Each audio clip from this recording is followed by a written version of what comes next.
Welcome to the marvelous land of Oz. I'm Mardell,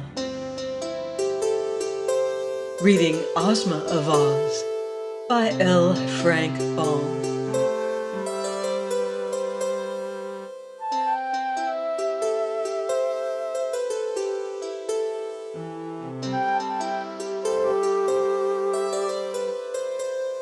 Chapter 20, The Emerald City.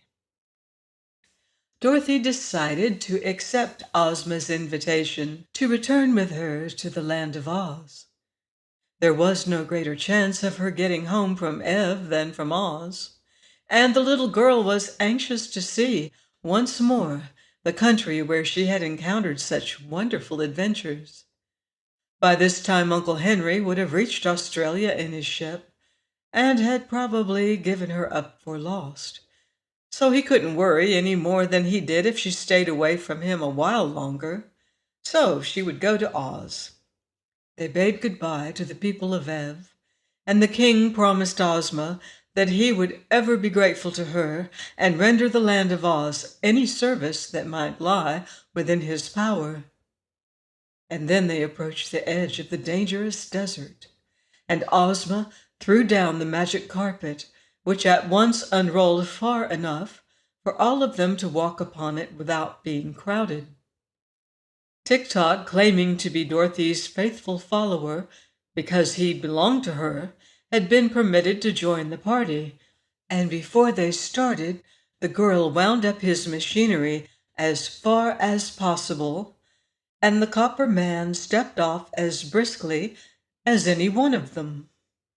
Ozma also invited Billina to visit the land of Oz, and the yellow hen was glad enough to go where new sights and scenes awaited her.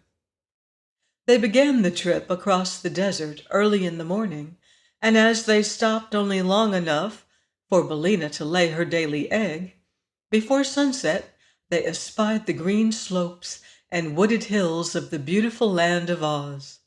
They entered it in the Munchkin territory, and the king of the Munchkins met them at the border and welcomed Ozma with great respect, being very pleased by her safe return. For Ozma of Oz ruled the king of the Munchkins, the king of the Winkies, the king of the Quadlings, and the king of the Gillikins, just as those kings ruled their own people, and this supreme ruler of the land of Oz lived in a great town of her own called the Emerald City, which was in the exact center of the four kingdoms of the land of Oz.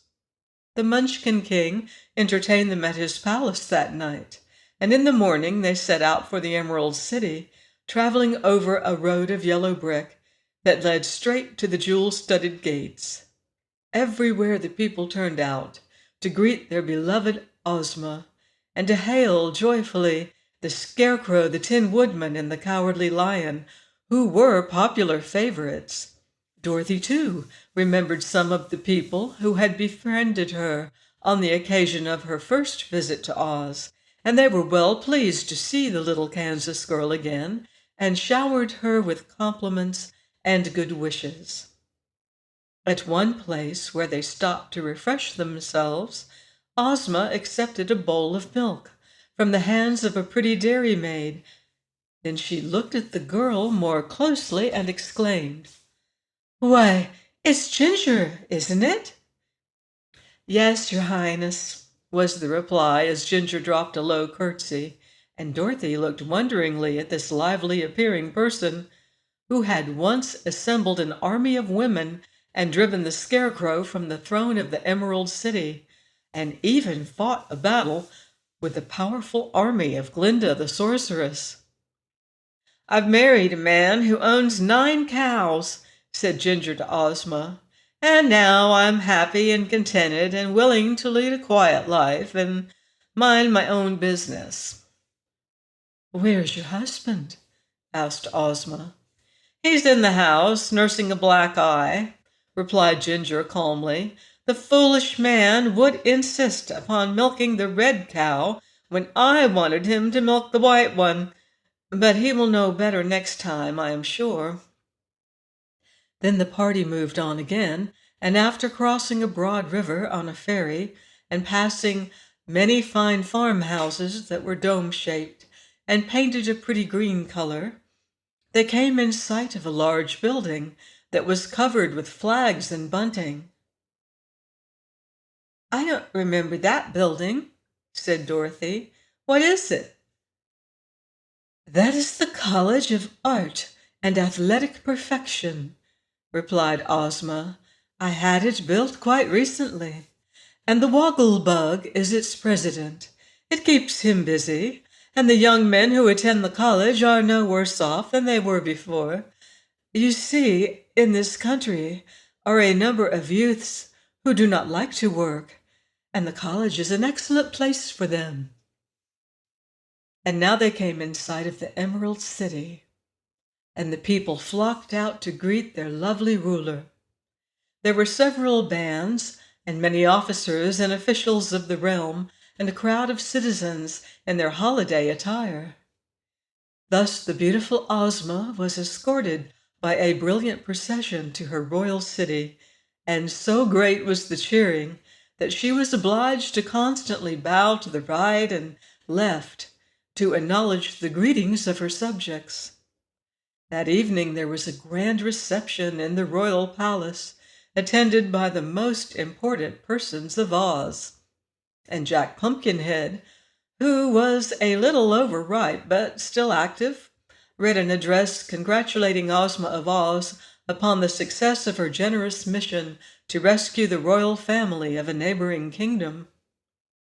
Then magnificent gold medals set with precious stones were presented to each of the 26 officers, and the Tin Woodman was given a new axe studded with diamonds, and the Scarecrow received a silver jar of complexion powder.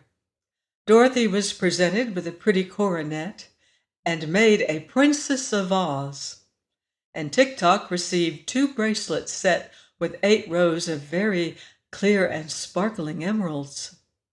Afterward, they sat down to a splendid feast, and Ozma put Dorothy at her right and Billina at her left, where the hen sat upon a golden roost and ate from a jeweled platter.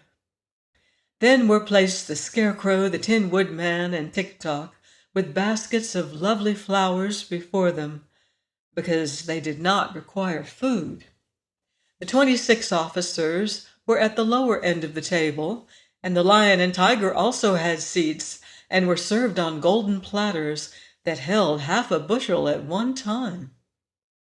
The wealthiest and most important citizens of the Emerald City were proud to wait upon these famous adventurers, and they were assisted by a sprightly little maid named Jellia Jam, whom the Scarecrow pinched upon her rosy cheeks and seemed to know very well. During the feast, Ozma grew thoughtful, and suddenly she asked, "Where's the private?" "Ah, he's sweeping out the barracks," replied one of the generals, who was busy eating a leg of turkey. "But I've ordered him a dish of bread and molasses to eat when his work is done." "Let him be sent for," said the girl ruler. While they waited for this command to be obeyed, she inquired, "Have we any other privates in the armies?" "Oh, yes," replied the Tin Woodman. "I believe there are 3 altogether." The private now entered, saluting his officers and the royal Ozma very respectfully. "What is your name, my man?" asked the girl. "Omby Amby," answered the private. "Then, Omby Amby," said she, "I promote you to be Captain General of all the armies of my kingdom, and especially to be commander of my bodyguard at the royal palace." "It's very expensive to hold so many officers," said the private, hesitating. "I have no money with which to buy uniforms." "You shall be supplied from the royal treasury," said Ozma. Then the private was given a seat at the table, where the other officers welcomed him cordially, and the feasting and merriment were resumed. Suddenly Jellia Jam exclaimed, "There's nothing more to eat! The hungry tiger has consumed everything. But that is not the worst of it, declared the tiger mournfully. Somewhere or somehow, I've actually lost my appetite. Please join me next week for more magical adventure on the marvelous land of Oz. Goodbye for now. See you in Oz.